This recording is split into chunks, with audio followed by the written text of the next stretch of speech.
back to another Conquest Corner. On this particular episode, we are going to be going further into the Sorcerer Kings that will be releasing soon for Conquest: The Lost Argument of Kings from Parabellum Games. So this is the new faction that should be released at time of this next month, essentially, when I'm recording this, depending on when you watch it. Now, obviously, with it being a new release, there might be some changes and all, especially there might be some pretty quick changes we may see, but we'll go over things for as we see them now. So I don't know about anyone else, but actually I'm really excited for this new faction. One, I do think they actually do look really cool. Anything that expands out a game, I think is actually quite good. And Parabellum Games has done a really good job with differentiating these factions very well. So this faction is rather different than the previous ones, which is going to, I'm sure, be different than the ones that come up in the future. And that really helps both to add to the excitement and to be able to see what people do with them. Keep in mind that if you are looking to pick up any Conquest from Parabellum's web store or anything like that, we do in the show notes beneath here, we do have a code that you can use. It's Terrain Kickers. We also have a link that you can click on to take you right to the store with, I believe, with the code technically typed in for you already. I'm not exactly sure how the link works, but I'm sure it's related to us. But the idea is if you use that code, you do save 10% on anything that you do purchase from their web store. Great chance to be able to pick up some of these guys for a little bit less. That way you can maybe get a little bit more. It also does help the show out. So for both helpful purposes for you as well as selfish reasons for us, we do hope that if you are looking to pick something up and get it from them directly, that you use our code to be able to save yourself some money. The only other thing I'll put in the front, we also have a Patreon as well, so you'll find things about that in the show notes as well. If you like the content we're doing, there's always that option for you as well. Currently don't lock anything behind it, but I do want to start putting some things behind it, at least as timed exclusives. Probably start doing that next week. Might start putting some stuff together for that, because I do want to give something extra for those who are the ones who help make sure the lights stay on for all of this. As I say that as one of my lights is going out right over there. All right, so for this particular one, we are going to be going through the characters and the spells that they can cast. I want to do this in multiple pieces because I don't want any of these videos to be like a 3-hour diatribe. I can talk for that long, but it's much harder when there's not other people to go back and forth with. And the Conquest stuff lately, I've just been doing on my own. I can then kind of record it when I'm able to, rather than trying to arrange everything. And in the future, we'll probably have the other guys on or some other people on to start doing a little bit more back and forth with it. But for now, you're stuck with me. So we are going to be using actually the army builder to go through this, because then we can click on the spots and see all the various rules. Usually when we're getting into the actual units, that's the preferred way I like to do this. It's a little centered on the screen right now. This way we can have 2 characters up at a time. Now we have 4 characters to go through.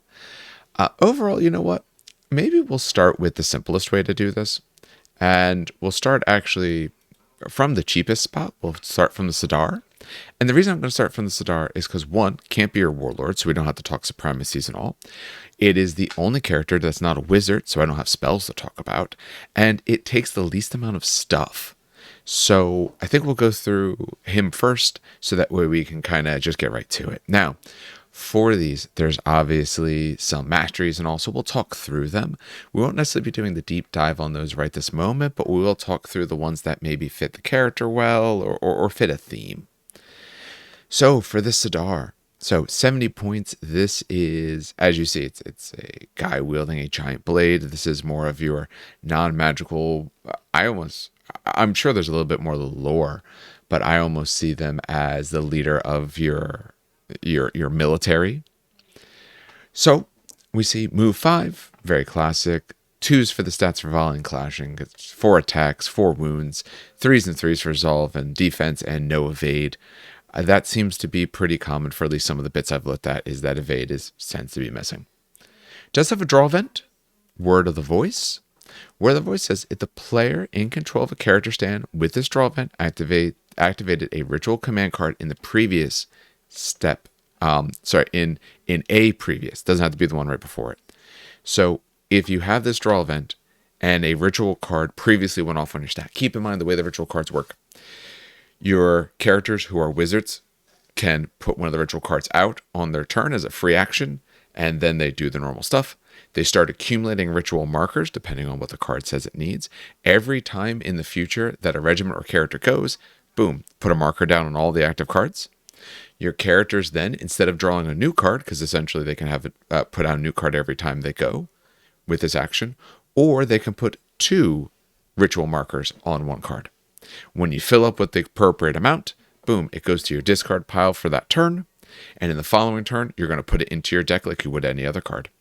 So, if in a previous activation, you had one of your cards go off, the regiment that you're connected to gains unyielding.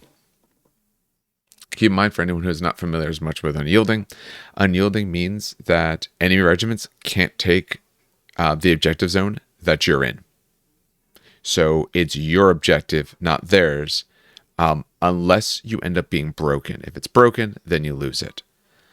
So the Sadar has a very nice addition here. If you can get one of your cards to go off and you make sure that they went off before you, which is not tough.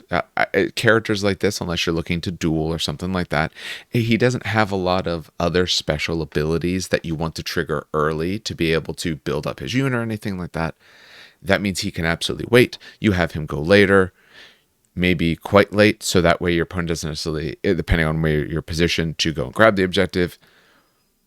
Or maybe there's more than one objective there, so you can kind of change it a little bit. Or you can kind of play back and maybe let them get onto the objective, then you get to charge in instead. But either way, you get unyielding. So you get on the objective, it's yours. Fear and Discipline.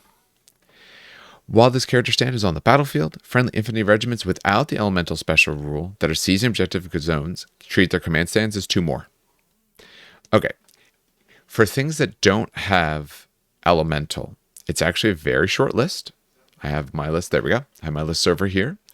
For things that don't have elemental, it is the Mahout, which is, I believe, actually an elephant. It might look a little different than an elephant, but essentially it's an elephant.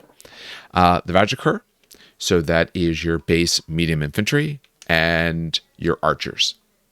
Everything else currently talked about, currently given enough stats, is all elemental. Overall, fairly useful. Because right now, your Rajakur are your baseline unit that all your characters are going to go in. You will have archers. We currently don't have them dropping immediately, but there will be these archers. You're not allowed. So for the only infantry that are out now, or going to be coming out, is the Ghouls and the Rajakur. You can't go on Ghouls units because the rule says you can't, which means you have to go on Rajakur. Which means you are automatically, for every character you're wanting to take in the current game, you're going to have a unit of them. Which means you might have 2, 3, or even 4 if you run 4 characters like I often do, because I love to do stuff like that.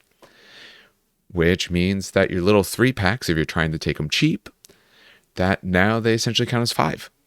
And 5 is enough to be able to take objectives. As someone who plays Old Dominion, where now we have ways to have our character stands count as extras, those extra 2 absolutely mean that now it becomes yours. And since your characters take the size category of the unit they're in, when they're in there as well, now you're actually sitting on 6. 3, 1 for the character, 2 more for the command stand. 6 will win out against a decent amount of things. So overall, quite good if you have this. And it does he just has to be on the battlefield. Doesn't have to be that he's in. For 70 points, that's almost a worthwhile upgrade just in and of itself to be able to get that ability. Plus, you're going to get a Rajakur unit, and then you could take a Mahout if you want. For patrons' gifts, you can take one of the gifts. Right now, I kind of like them for cheap because taking a look through this, you don't have the ones that are going to be giving you too much crazy. So weapons, since he's supposed to be combat. Dancing Scimitar, I just like. I don't know if it's actually good. I just really, really like it. An enemy, you target an enemy regiment or objective marker within 12 through automatic hits with AP2. No resolve on it, but just 3 AP2 hits. For 30 points, actually, I really, really like that because that's another draw event. Boom, you get those. The Shalat. Character stand gains blessed. Okay, that's fine. In addition, when they perform the elemental rites and selects the ritual manifest, starts with 1 ritual marker. Nope, can't do elemental rites, so you're not taking that weapon. The Brajim Kanjar. You suffer 5 hits. No special rules otherwise, but the target regiment in contact with that stand takes 5 hits. You're going to be getting the combat, so also not a bad option. The Dancing Scimitar or the Kenhar is actually probably good choices. Arcane, you're not a spellcaster, so I'm not going to even bother looking at any of that.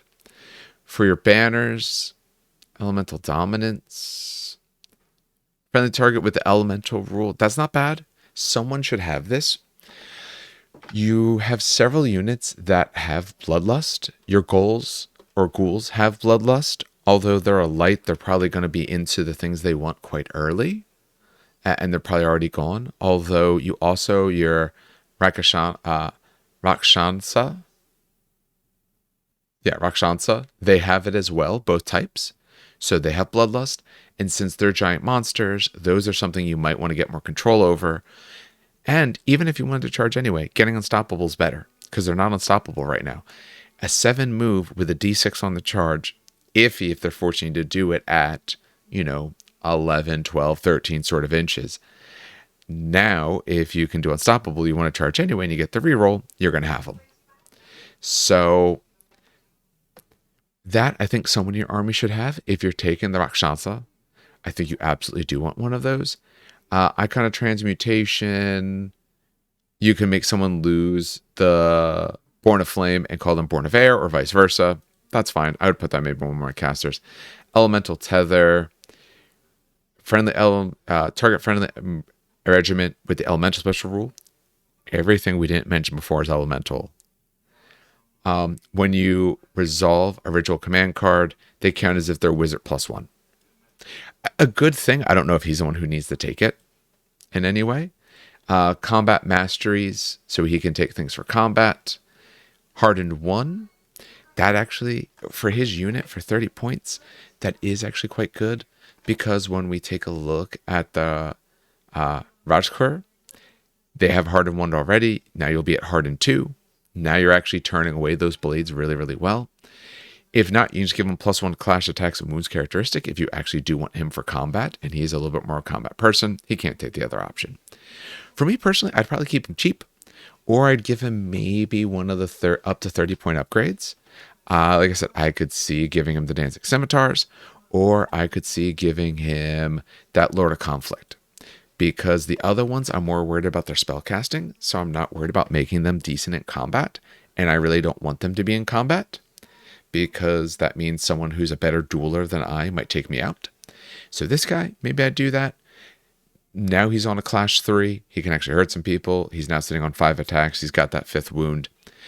His stats are kind of low, but he's very, very cheap. So I don't mind him as a 70-point buff for the things that he does.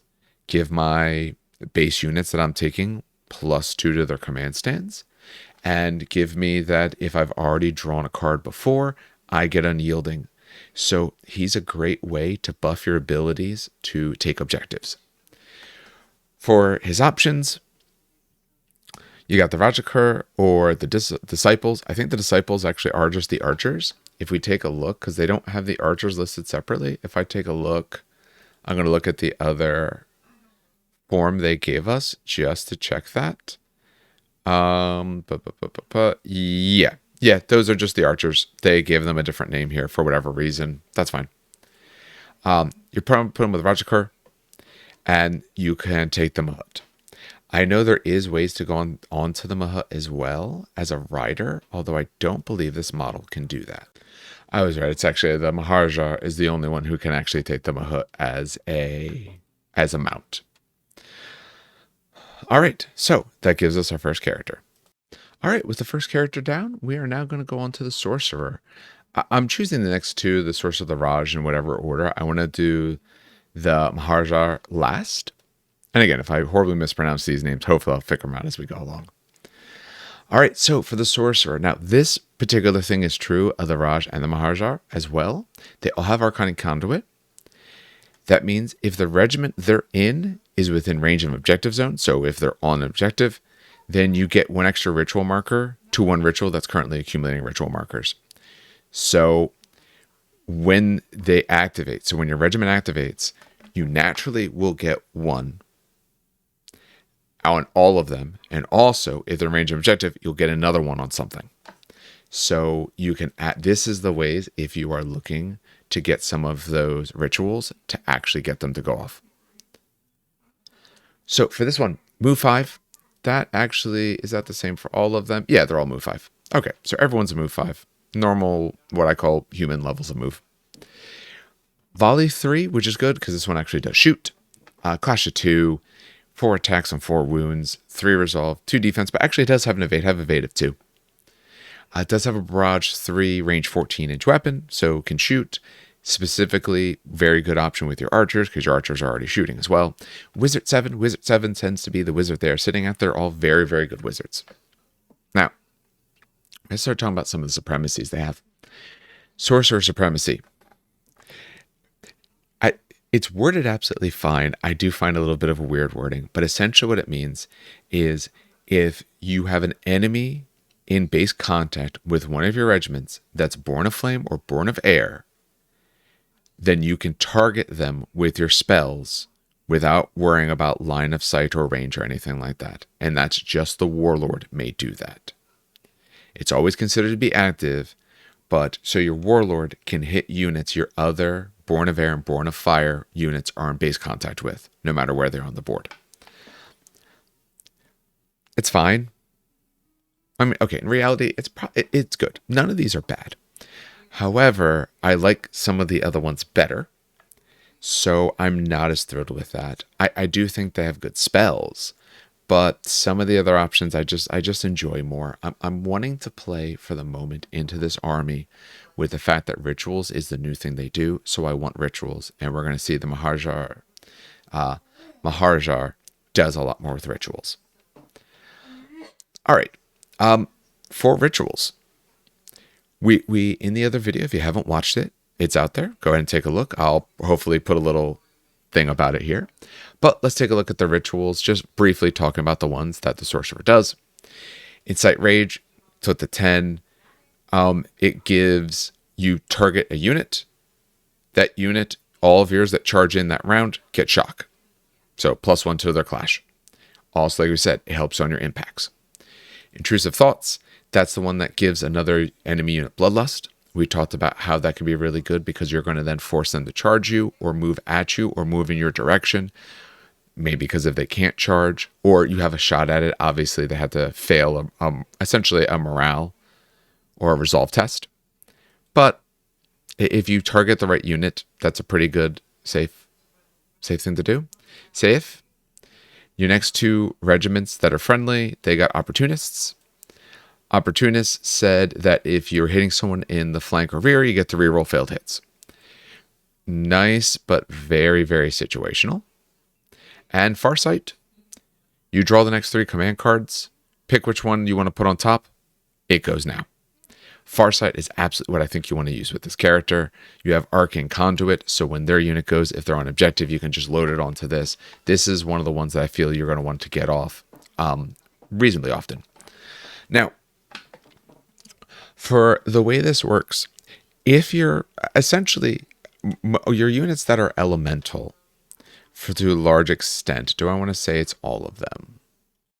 Yeah, I checked. If you are elemental, so right now that means the only things that are elemental are the Mahut, the Rajakar, and your archers.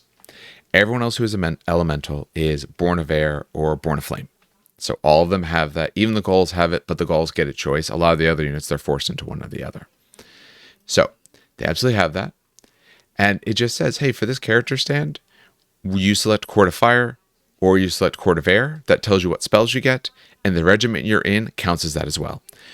Keep in mind that when you cast these spells on them, when you are of the right elemental type, if you have a spell cast on you, you get to heal 2 wounds. So your units that are not elemental, say in this case, wanting to sit with your archers, the archers will count as one of the types of elements. You cast on yourself, heal some wounds. So let's, for patrons' gifts, just going through those quickly. Now we could actually take a look at some of these arcane ones just to kind of talk about what they do. Okay, so reviewed them first real fast. Did you do Kavach? If you are, whatever court you're from, Court of Fire, Court of Air, within 6 inches, your friendly regiments get to reroll their hits if you have successfully cast a spell. For 30 points, absolutely amazing. I don't know if this is a character you want to put it on, but absolutely amazing. Eye the Blazing Tempest. When you do your elemental rights action, a friendly elemental unit with the elemental special rule within 8 inches heals 3. So really good. Healing is very, very big. Personally, as someone who runs pieces that heal, healing is huge in this game. And 3 is really good because that's enough to bring some of the bigger things back. The Bar of 10, when you would pull out a ritual command card, you can choose to just not play it, get rid of it. If you do so, you get to do a free out of sequence spellcasting action with the one who has this upgrade. You don't count as having activated the round for it. So I do like that as almost as a necessary upgrade on someone, because when you're setting these rituals up, you're setting them up a turn to maybe 2 turns or more ahead. You might put them in and realize you don't need it, and what you really need is a spell someone has. So put this on the one, if you're not taking one of the other upgrades on them, that has a spell that you know you're going to want, a very good, say, utility type spell. The last upgrade makes you Wizard +1 and 3 less stands for scaling purposes. Someone's probably taking that as well. So looking at this one, Sorcerer is not a bad option for the ditch your card piece. Potentially from that, because they're putting up someone you might not care as much about. But let's talk about the spells to be able to reference that a little bit better. So for the spells, 2 different schools, whichever school you are or whatever court you are, that's the spells you get. So we'll go through Court of Fire first. First one is Cauterize. 12 inches, 3 scaling. Target image and regiment, including attached character stands, they can't be healed until the end of the round. If you're going against, say, Spires, you're going against Old Dominion, you're going against some other Sorcerer Kings, we've seen there's lots of ways to heal these sort of units up. Pick a unit, they just don't get to heal. Pick what you know they want to heal. Pick what you know you're putting the damage into. Pick what you've almost destroyed already. Ignite, 12-inch range, attunement 3. Target friendly regiment command stance counts as +2 for seizing objective zones. If they're born of flame and in range of the objective zone, they also gain Aura Death 2. So some of your units have Aura Death. So I think it's the... I'm not good with remembering who is what because these are still pretty new. The Rakshasa have Aura Death. So +2 for your command stand. Now, they wouldn't benefit from that because they don't have command stands. But a lot of your base ones, +2 on the command stands. We've already seen the Sadar have that. Pretty good. Not amazing, but pretty good overall. Searing Sandstorm, 12-inch range, attunement 3. Target enemy regiment is -1 to its defense to a minimum of 1 until the end of the round. If they're in contact with a friendly regiment with the Born of Air special rule, they also get -1 to their evade. That's probably the spell you want to be doing. That and the healing. The Ignite is nice. I'm not huge on Aura Death, say like 2. The extra stands is good, but I kind of like just lowering your defense.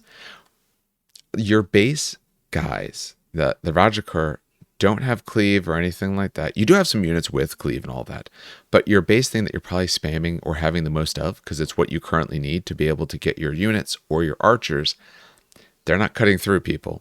This is a nice way to help cut through them, especially with that -2 to the evade for some of the larger monsters that you have that have multiple cleave. So, Court of Fire, overall I like it. 2 of the spells I like more than the others, but the third one, but let's see if I like Air more. So, Air Step, 12-inch range, 3 scaling. You target a friendly unengaged regiment, and they get a free out-of-sequence reform action. They don't count as having activated. So, if you run yourself thinner, you get this free reform, make yourself wider, then when they go, charge in, because keep in mind, if it's the unit that this character's in, the character could go use this spell, then you draw the next card. Hey, it's a regiment that I'm in that hasn't gone yet. Now they go and charge in. So overall, that was some very good utility that lets you come in the board in a setup that you might not actually want to fight in because it's easier to maneuver, and then set yourself for the fight. Or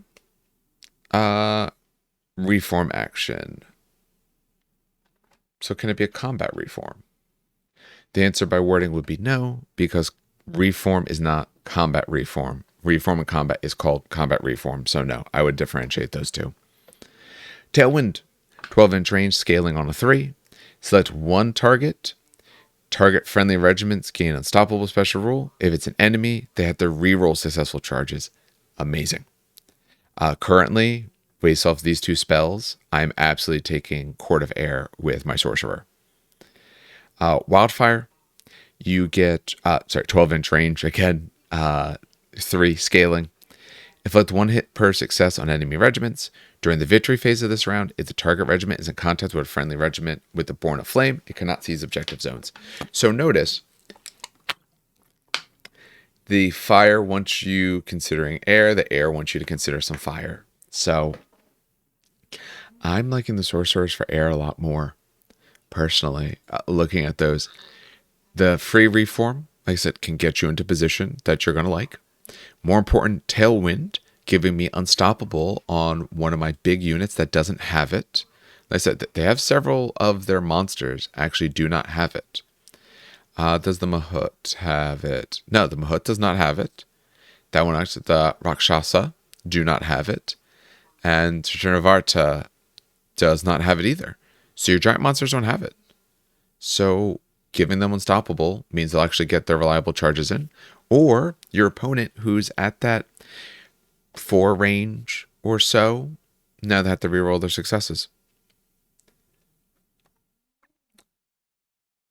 So you reroll your fail, you get to reroll their successes. In this game, interesting question then. Okay, good. I did look it up. If the unit that you're targeting with this, if they have, say, already we're talking about enemy unit, has unstoppable, and you would make them reroll successful charges, and they're going to reroll failed charges, since they contradict each other, both rules essentially cancel out, they get 1 roll. That does mean that your opponent is much less likely to charge or succeed on charges then. If they don't have unstoppable, it's their average now on charge distance is going down to like an inch or 2 beyond their move. If they happen to have unstoppable, now they're sitting at closer to the 3.5 instead of sitting almost at a 5 on average. So, or at least they can't spike as much. They're much harder to spike. Whereas if they don't have unstoppable, they're not going to get that spike, or they're much less likely. And wildfire, overall, I do like that. And notice it inflicts 1 hit per success on the target during the victory phase this round. So it does happen later. So overall, yeah, I do like the Court of Air quite a bit more. For the Sorcerer then, I think I would be taking, what you're going to notice for all the other characters, they pretty much take everything. They take all options. What they take as mainstay changes a little bit, but pretty much they take every single thing. Probably putting this one in the Archer unit. The Disciples, that's the Archer unit. That way you can hit from range. I'm not taking them for their supremacy. They're not going to be my Warlord. I'm liking the rituals that they can do. Farsight, I'm probably aiming for that one first. Intrusive Thoughts, if I need to control my opponent a little bit. But keep in mind, there is at least also one upgrade that you can give, that you can ditch a card and get an extra spell. This is someone I might want to do that with, because I might want to be able to cast the spell and then later on in the activation, cast it again. Especially when we're taking a look at the one that's making you harder to charge. So for masteries, is there any masteries they take? Warlord, I don't care about any of those because I'm taking for this person for the Warlord. For the Arcane, we can take a look at that real fast here. Locus of the Elements. If they're element within 12, when they use this character's resolve characteristic, unless they're broken. So you get to use this one's resolve. Resolve 3. I'm not really worried about that at all for here. Elemental feedback. When you cast a spell from Court of Air or Court of Fire, regardless of the target, the regiment this character stands currently attached to heals 2 wounds for every 2 successes. It doesn't stack though. So because you give them elemental, and that causes some, you don't give them elemental here. My apologies. You don't give them elemental. You give them the correct court. So actually that is useful for this unit, because if you're, say, looking at the archers don't gain elemental, they just gain the correct court. Elemental tells you when you're being hit with the right type of spell, that's what happens. If we look at the Ifrit, so we go to elemental. My apologies. Oh no, elemental does not actually do it that way. You get a free action when you're elemental. So, sorry, it is the Born of. That is what does it. So you are given Born of Flame or Born of Air, which means that one not as good. Not necessarily liking that as much. I guess it doesn't stack, but if you happen to roll all successes, you will get more out of it. So, because you're kind of giving your unit that you're in the rule anyway. So, bound to the elements. If you take this one, you can take an extra mastery, 30 points. You change your type to brute. So now here's your way to go in other types of units. If you select Court of Fire, it joins in Ifrit Flamecasters or Ifrit Sword Dancers.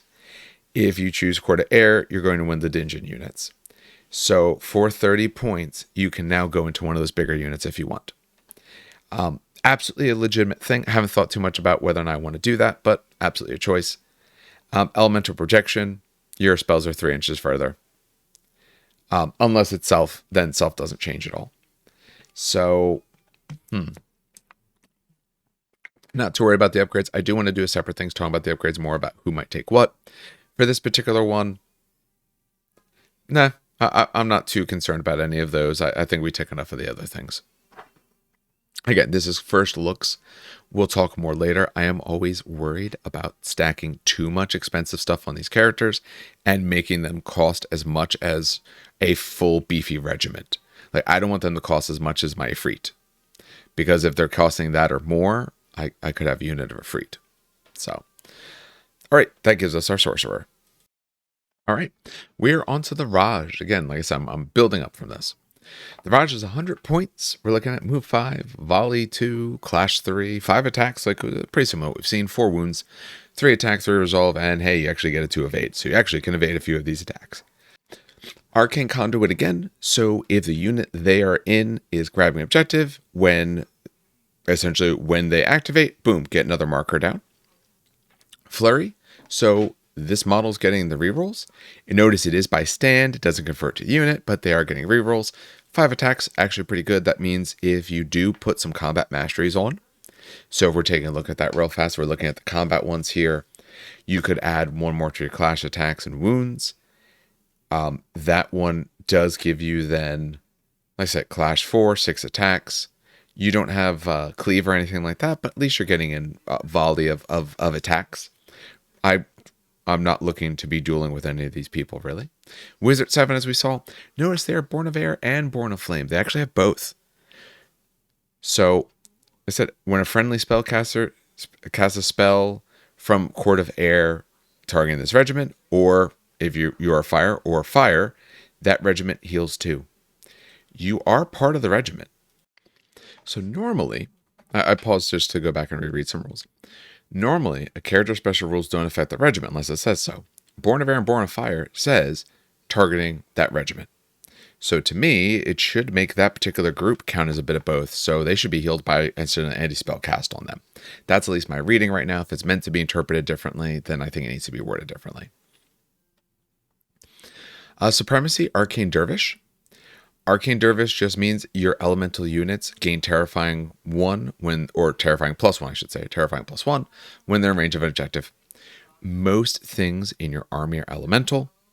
So pretty much everything except, again, your Mahut, your archers, and your Rajakar. Everyone else is elemental. So it mentions the fact that this person knows both spells. Both schools of spells, I should say. So you know all of your spells.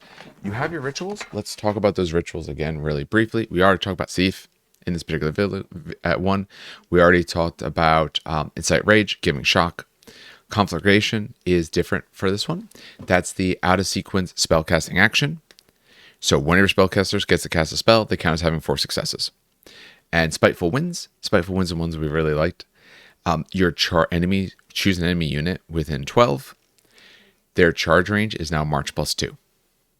So really lowering their charge ranges. For that alone, the Raj is actually a really good option. Because remember, notice the Raj has tons of mainstay. A little bit restricted, but tons of mainstay. So you have a lot of options here. And this is a unit that if you want, like you said, we looked at that one upgrade. I forgot the name of it. Bound to the Elements. Bound to the Elements means you can go into an Ifrit or a Digin unit, and you do take them as mainstay. So you could just take them if you wanted. Let's take a look at the spells, though. So, Molten Blades. You gain Cleave 1 and Deadly Blade special rule until the end of the round. That is self. That is absolutely amazing. That's absolutely amazing on a unit that has Flurry.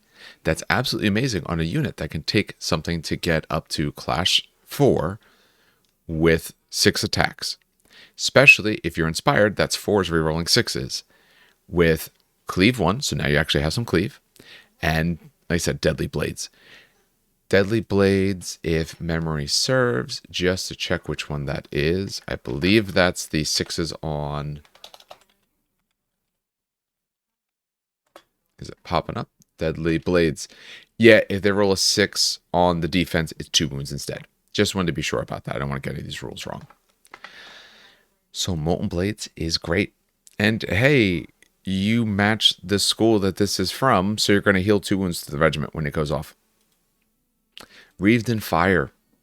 The target regiment, it is self, notice it is self, gains Aura Death 2 and the Dread special rule. So for Dread, your enemy can't be inspired, and Aura Death, obviously, you cause automatic hits when the enemy activates if you're already in contact with them. Important thing here to go through, and I just checked, notice in this you gain Aura Death of 2, not Aura Death +2. So if you already have Aura Death, you're not getting any additional bonus. This is also true of some of the other ones we talked about. Like I said, the Rakshasa, they have Aura Death, but this doesn't give you additional. And we looked at another thing that gave out some Aura Death. You're not getting to stack that. So they're stuck at their 5.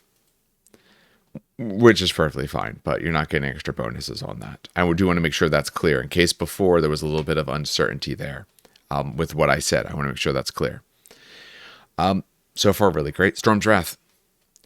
Any regiments treat all pieces of zonal terrain as perilous terrain until the end of the round. That is, my apologies, range 12. Sorry, so the target enemy regiment. So that regiment keeps all the terrain as perilous. There we go. I wanted to pull this up because I don't play perilous terrain very much personally. When you go over it, you roll a die for every stand. On a 4, 5, or 6, you take a wound.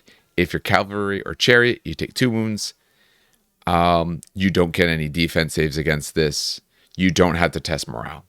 So you can make a unit hurt themselves a bit as they go through. That's fine. I'm not too concerned with that. Unless that they were in a position where they're going to go through multiple terrain features. Not really concerned. Windkiss Blades. You gain parry and counterattack. Notice it's for the regiment. So the whole regiment gains parry and they gain counterattack. So that means you have it as well because you're in there.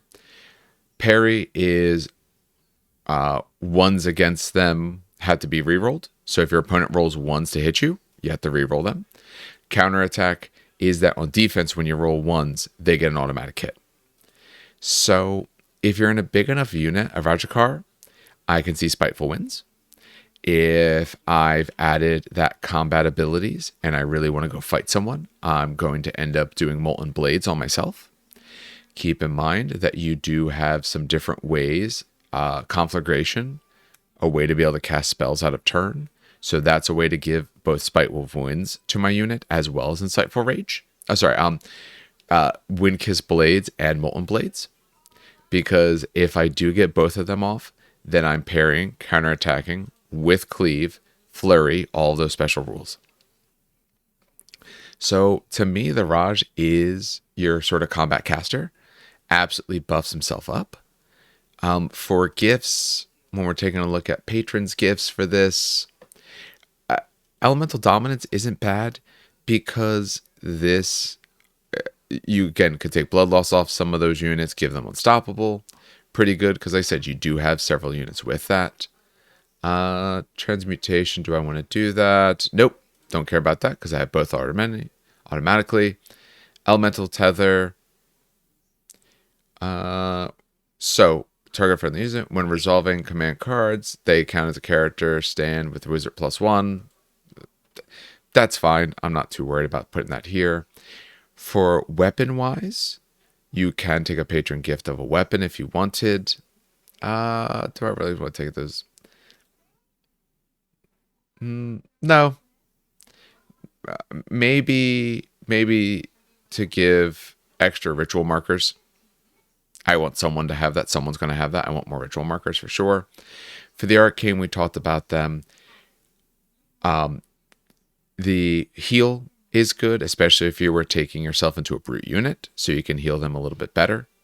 And you can actually start getting some of those back. So we haven't really talked about those brutes, but those brutes tend to be on, all of them are on 5 wounds. So healing 3 is enough to be able to get a full 1 back. Do I care about any of the others? Actually, the Parvatian, being able to remove a card that I don't, add a ritual card I don't care about and get a free casting action, actually is pretty good.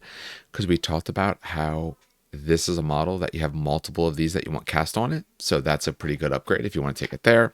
Getting extra wizard. No, I wouldn't worry about that. For your spells are targeting yourself. They are scaling. So if you're taking a huge unit, but otherwise you're not worried about hitting the enemy. None of the spells that you have care about the number of hits that you do. So you're just looking for the base of 2 naturally, unless the scaling requires more. But you're not worried about ideal damage based off the number of hits I have. So no, you're on 7 dice. 7 dice should be enough on 3s to get you 3 to 4 successes. You probably need 2, maybe you need 3. There's a chance you need 4, but you should be able to get it most of the time. So for the Raj, this one is the one that's actually starting in the box. I actually kind of like taking the Raj and putting it in one of the free units there. I think that's actually a really fun, kind of cool play. And that does mean this is one person who doesn't have to take the Raj occur. I probably still will, especially, like I said, especially if I'm taking a Sadar. But here's a way to be able to get out for a little bit cheaper if you don't actually want to take another Rajakurt unit. I think in the beginning, you're obviously going to be taking them because you have very few units. As the army builds out, maybe now you start mixing it around a little bit, because this is a unit that could just take, say, the Flame Casters. Flame Dancers, because you want to be combat. Take Flame Dancers, and then take a Rakshasa. So you can get a brute and a monster with just the price of a character who can go into one of those units. A character with a little bit extra cost, of course. All right, so those are my current thoughts on the Raj. Of the ones we looked at so far, I think this is the one I'm most excited about, because now you can kind of mix it up in combat. And the characters so far have been lacking that a little bit. Even the Sadar, you can get into combat, you can buff yourself a little bit, but the stats are a little bit lacking. All right, we are on to the 4th and final character here, the Maharajah. Again, I might be pronouncing wrong. I'm just going to call it the Maharajah. So this is 120 points. This one is the most expensive. I think this is the one that's probably going to be your warlord. We'll talk about their ability in a moment. Move 5 again. Volley 2, Clash 3, 5 attacks, 5 wounds, 3s, and then resolve and defense are both 3s, 2 for the evade. So you got some evade here. Still has Arcane Conduit. So the units it's in, if you're grabbing objectives, you're going to get another ritual marker on something. Wizard 7, very common for all these. The Supremacy ability is the reason why I think you're going to take this as your leader. While you're on the battlefield, when a friendly character stand performs the Elemental Rites action, adding ritual markers to a ritual that is accumulating ritual markers. So keep in mind, the way that you accumulate these, your Elemental Rites action can either put down a new Elemental Rite, a new card, or new ritual, I should say, or put 2 tokens on a ritual that's already out. So it says, hey, if you're going to be putting those 2 tokens on a ritual, you may select 1 additional ritual that is accumulating markers to be affected by that action. The Supremacy ability is always considered to be active. So it's always active, but it's while you're on the battlefield. Sure, whatever. That makes no sense. Notice you're affected by the action. The action is put 2 ritual markers down. That means if your character is putting down markers, you can put down markers on 2 different ones. So let's go quickly back and take a look at this army to make sure we understand something very important about how this is going to work here. So I'm putting this in front. This was in the other video, but now that we're starting getting ways to really speed it up, I do want to make sure that this is made very clear. So what we're going to take a look at is this ritual part, and we're going to kind of go through one particular piece of it again. And here's the part, zooming in nice and close. Here's the part I want to go through again. So you can do the elemental rights action. Boom, you put down a card. All right. Once that stand's activation has been completed, each time a command card is drawn during the draw command card step of friendly regiments or character stands, all friendly character stands currently that have elemental rights accumulate one ritual. So if you have a right out, hey, put one more marker on. Okay. Lastly, when they do the perform elemental rights action, instead of the new ritual, they may put 2 ritual markers on a ritual. So what that means is, actually, my apologies, let me move that to the side because I use that at times for what I need here. What that means is for this guy, you have Arcane Conduit, your unit goes, put a ritual on someone. When a unit naturally goes, after there's a card out there to start stacking ritual markers on, put a ritual marker on. Then Elemental Confluence, hey, you're going to put markers as your action, essentially your freebie action. Put 2 markers on one, then 2 markers on another. That means when, say, another character goes, you can actually put 3 more markers on 2 different ones, because you're putting one on for drawing the card, and you're putting one on for the choice of put markers or put a new card down. That means some of these that require 12, you can now really start stacking them up. If the Maharajah puts down a card, the next character that goes, if you just really want that one, will be putting down 1 for activating, 2 for the choice, so that's 3. The unit that you're in, if you're on an objective, can put down 2 because it puts down 1 at the draw step and an extra 1 because you're on an objective. Now you put down 5.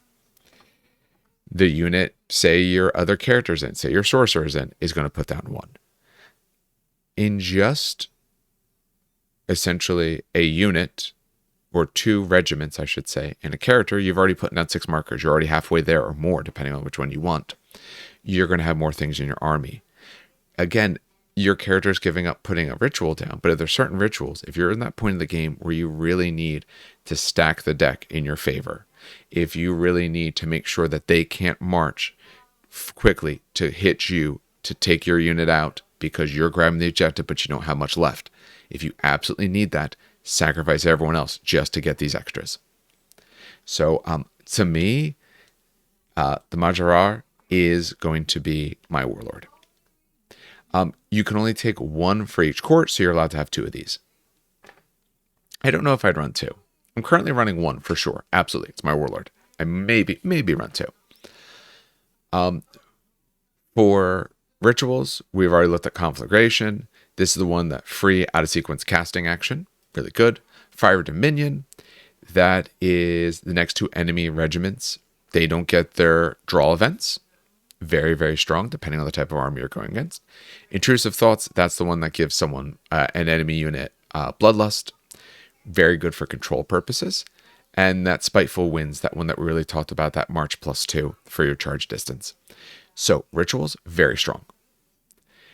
They, of course, choose fire or air, and the one they're with gets Born of Flame or Born of Air. Okay. Can take 2 Patrons' Gifts. So when you're taking a look at this, this is probably one of the spots where you might be putting one of those banners, and then you can put something else. If I'm going to put one of the weapons down, the nice part about maybe, again, someone's got to have Dancing Scimitars to me, because that's just free damage.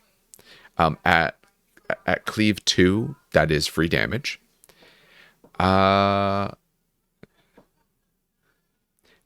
don't know if I put the Shalat on this one, because you get Blessed, which is nice. Actually, the Blessed, I'm going to probably put the Blessed on the Raj. Since the Raj is self-casting so often, I kind of like it there. Also, when they do elemental rights and select a ritual, okay, they got start with ritual marker. That would actually still be good here. We'll take a look at the spells in a second, but I kind of do like that on the Raj, because the Raj, that's a nice way to guarantee you get all your self spells. For the arcane, someone should have Jadu. I could absolutely see this one being the one that does it, so that way, since you can get some rerolls on your different units. The heals, again, someone's going to have the heal. This just gives you options to be able to grab 2 of them here. Whoever, if you're running less characters, you want a lot of these, so you can just kind of take them. At least that's it for me right now. Let's take a look at the Court of Fire spells. Born to Cinders, 12-inch range, attunement 3. 1 hit per success on an enemy. If they're in contact with someone who's born of flame, 3 additional. So, overall, pretty good. You don't have any minus to it, so if they have really good saves, you're not really going to do much to them. You are careful about who you're targeting this into. You could either way want to target this into someone who's with someone born of flame, because you're going to get just that little bit of extra damage, and let's face it, that little bit extra might be all that you end up needing. It is 1 per success, as it says, so that does mean I'm still trying to get all the names of all these down. Conflagration.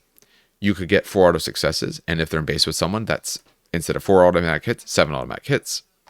Yeah. Remember, spells do make you resolve, so if their defense or resolve isn't too great, or ideally both, you can absolutely get some results in. Sorry for any movement around there. I'm trying to move my chair a little bit. Scorching Sikaro. Again, I'm not great at saying things. 12-inch range, scaling on a 3. Target regiment doesn't do its draw events until the end of the round. We already saw there's a way to take the next 2 enemy regiments not do the draw events. This one just targets and keeps it for whoever it is.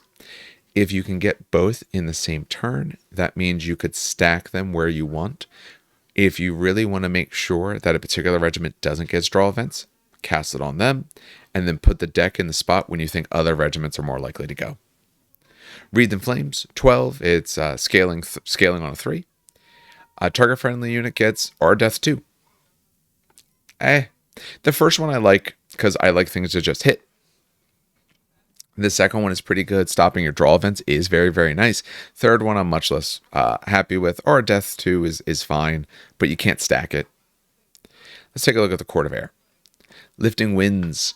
+2 to your march distance for the first march action you perform during its activation until the end of the round. So you get to go further. Yeah. For some of your units, they're, 5, 6s. Getting further is quite good, especially on your archery units if you have to get a little closer. Lightning Bolt. It's 1 hit per success. In addition, if they're in contact with someone who's born of air, it suffers additional hits equal to the current defense characteristic, including special rules. So we figure out what your defense is. And they give an example related to Dwegholm with a defense of 3 and shield, which means that, hey, you're getting 4 extra hits because you essentially have a defense of 4. And it said if it was in your side, shields don't apply, it'd be 3. I like this better than overall, I like this one better than the other one, because this one just says, if you're a really good defensive unit, then I'm going to match your power rather than a flat 3. So against the stuff that is very strong in defense, there's decent ways to get to 4s in this game. You're getting extra 4. So I like it a little bit more. Homing Winds, 12-inch range, scaling 3. Target friendly regiment rerolls all failed to hits when performing a volley action. You put this on your archers. You put this on the archers in the unit with the Sorcerer, and more reliable. Your archers aren't hitting on great. I want to say your archers are on 2s. Yeah, sorry, on 2s. So rerolling on 2s, especially if you effectively take aim first. Again, I know it's not take aim anymore, but that's essentially what it does. Now you're actually talking about getting quite a few shots into it, especially if you're targeting someone who's light. You have a decent range of 16. You can be hitting their units that are taking their moves up, or their light units or small, medium units that are trying to either hold objectives, or the light units that are trying to get in and stop you from taking the objectives because they have enough stands to stop you. I would probably go Court of Air here. Yeah, I'm going Court of Air for sure. Notice has all the masteries. Makes sense. This is the big one. You'll notice I haven't talked about the Sorcerer's Patrons ones because they're Warlord only. This guy's going to be more Warlord. So the first one's Prince of the Setting Moon. At the beginning of each round's victory phase, while the character stands on the battlefield, friendly regiments without the elemental special rule within range of an objective heal 3 wounds. So, I said, that's your Rajakar, your archers, and your Mahut.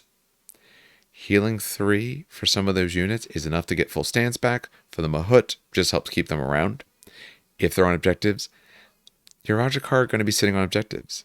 Your Rajakar, if you take your Sadar, are now their command stands are +2. Their little 3 brick is now a 5 brick, and you're getting a stand back. And it's the beginning of the round's victory phase.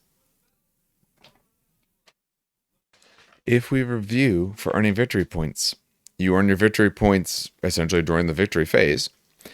So, if we take a look at that, that means that in this case, you could be healing back a stand before you have to worry about that. You don't have to actually have claimed the objective.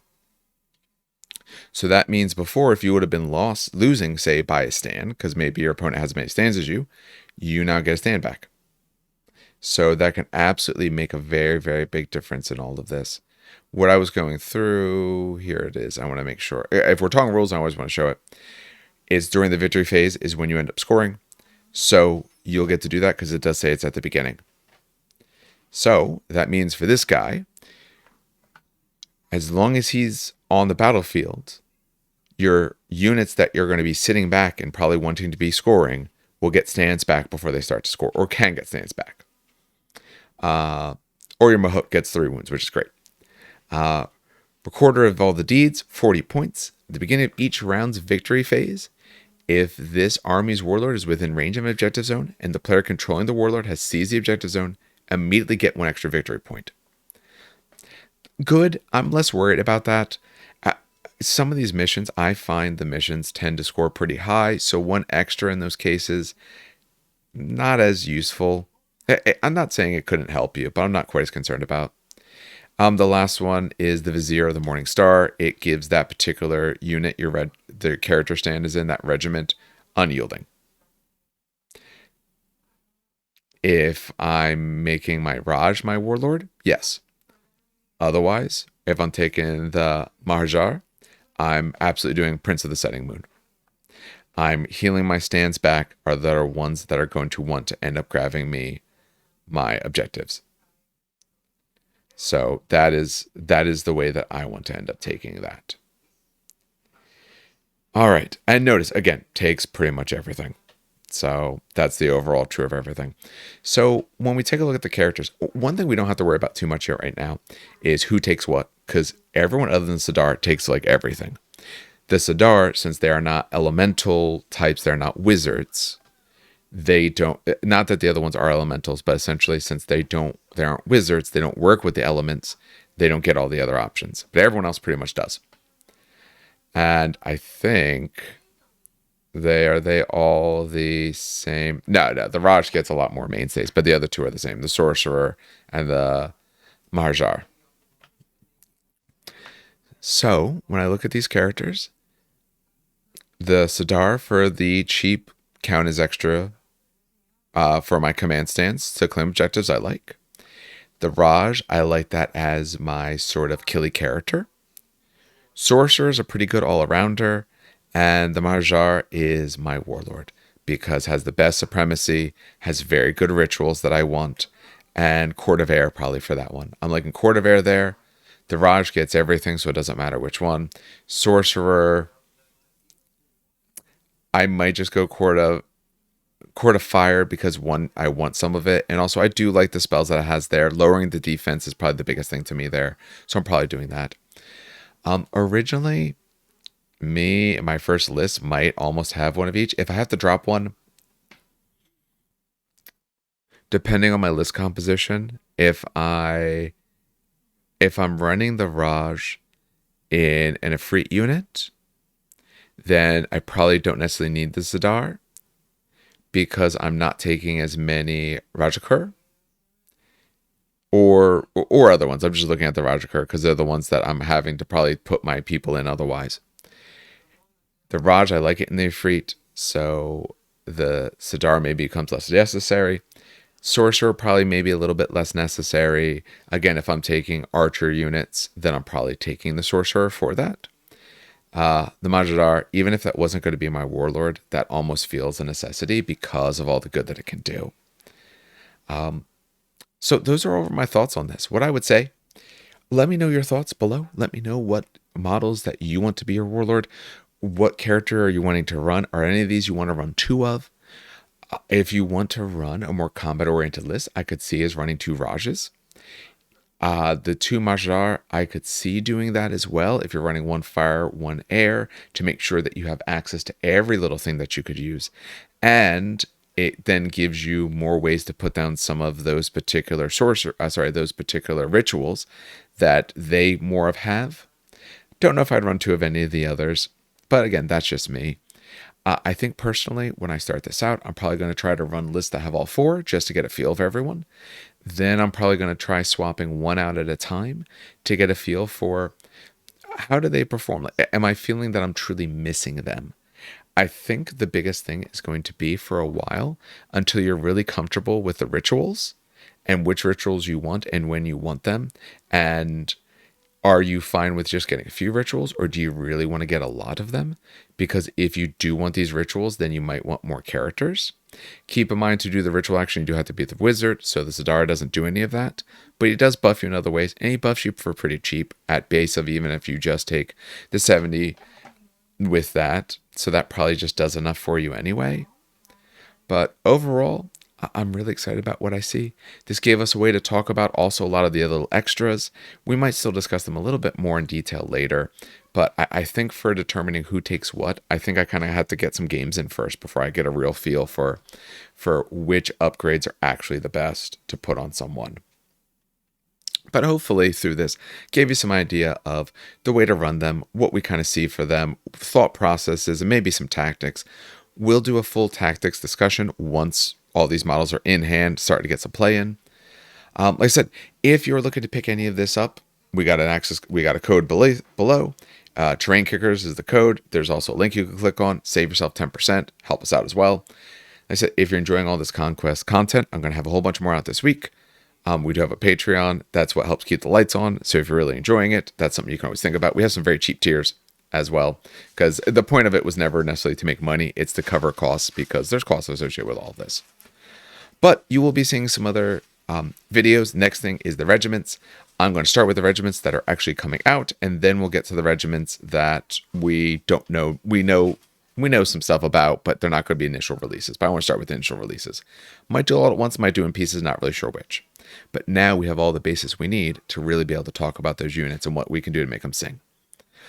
All right, well, that is it for me. Talked plenty enough of this. On behalf of everyone here at the show, have some good hobbying and some great gaming.